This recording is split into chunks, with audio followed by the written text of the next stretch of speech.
मजीद chairman peoples party Bilawal Bhutto Zardari ने कहा कि हमारा विफाक पर भरोसा खत्म हो गया, इसीलिए सिंध में अपने पावर प्लांट शुरू करेंगे।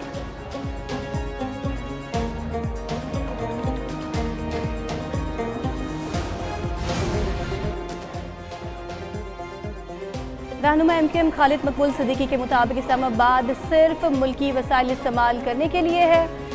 उन्होंने इस्लामाबाद पर तनकीद की, मजीद कहा कि मसाइल से इस्लामाबाद का कोई ताल्लुक नहीं है। वफाकी वजीर खालिद मकबूल सिद्दीकी ने कहा कि 1% भी ना देने वाले 100% टैक्स के मालिक बन गए हैं। ऐसे तो घर नहीं चलता जैसे सूबा चल रहा है।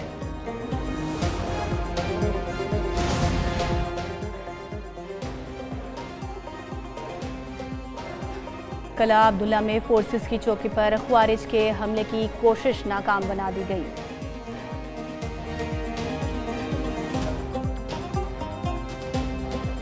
सिक्योरिटी फोर्सेस ने चौकी में घुसने की कोशिश को नाकाम बना दिया। मुतअद्दिद दहशतगर्द भी हलाक हो गए। नाकामी पर ख्वारिजियों ने बारूद से भरी गाड़ी दीवार से टकरा दी। फायरिंग के तबादले में 5 ख्वारिज हलाक हो गए। सुप्रीम कोर्ट के एडिशनल रजिस्ट्रार नजर अब्बास को बाकायदा बहाल कर दिया गया।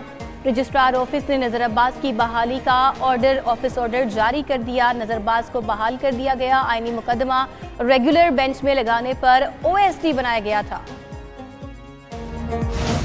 आईनी बेंच ने जस्टिस मंसूर शाह के 13 और 16 जनवरी के अहकामात वापस ले लिए। तौहीन अदालत केस का रिकॉर्ड कस्टम ड्यूटी केस के साथ मुंसलिक करने का हुक्म। कस्टम ड्यूटी केस समाअत में वकील सलाहुद्दीन का जस्टिस मोहम्मद अली मजहर के साथ तल्ख जुमलों का तबादला। जस्टिस मोहम्मद अली ने रिमार्क्स दिए, तासुर मिल रहा है, वो यहाँ संजीदा नहीं है। सलाहुद्दीन बोले, उनकी साख पर सवाल उठाएंगे तो वो ऐसा ही सख्त जवाब देंगे। 13 जनवरी को आर्टिकल 191A की तशरीह के मुताबिक नोटिस। 16 जनवरी को केस दोबारा पुराने बेंच में लगाने का हुक्म दिया गया था।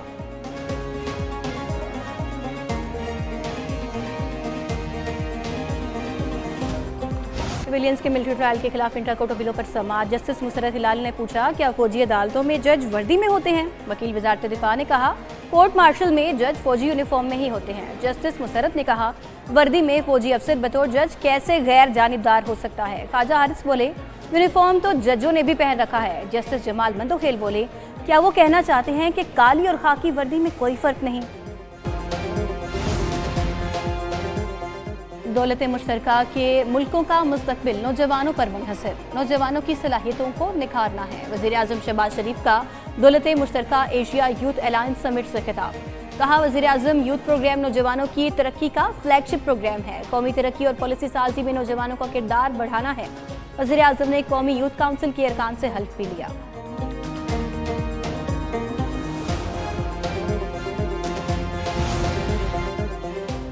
अमरीकी सरमायाकारों के वक्त का 2 रोज़ा दौरा पाकिस्तान और अमरीका के दरमियान इन्वेस्टमेंट के कई मुआहिदों पर दस्तखत। अमरीकी वक्त की क़यादत टेक्सास हेज फंड के मैनेजर और ट्रंप खानदान के करीबी बिजनेस पार्टनर जेफरी बीच कर रहे हैं।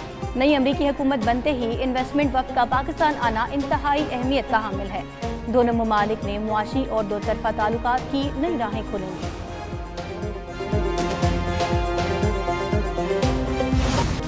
एक न्यूज़ कामयाबी का एक साल। रिवायती सहाफत को डिजिटल दुनिया के साथ जोड़ने वाला पहला चैनल। पाकिस्तान का खूबसूरत और असली चेहरा दुनिया तक पहुंचाने में पेश।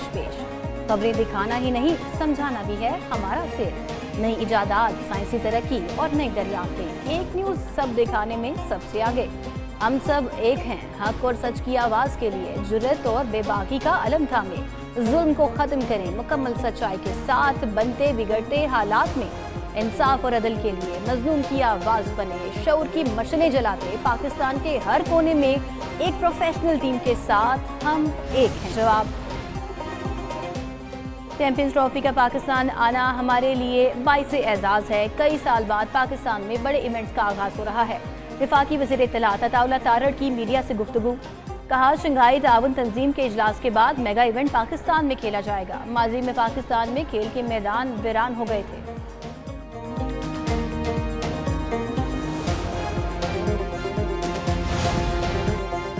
और चैट जीपीटी को बड़ा धचका। चीनी मसनूई ज़हानत की एप्लीकेशन ने अमरीकी कंपनीज को डुबो दिया। एनवीडिया के स्टॉक्स में रिकॉर्ड 17% कमी। चीनी ऐप चंद ही दिनों में सबसे ज़्यादा डाउनलोड होने वाली ऐप बन गई।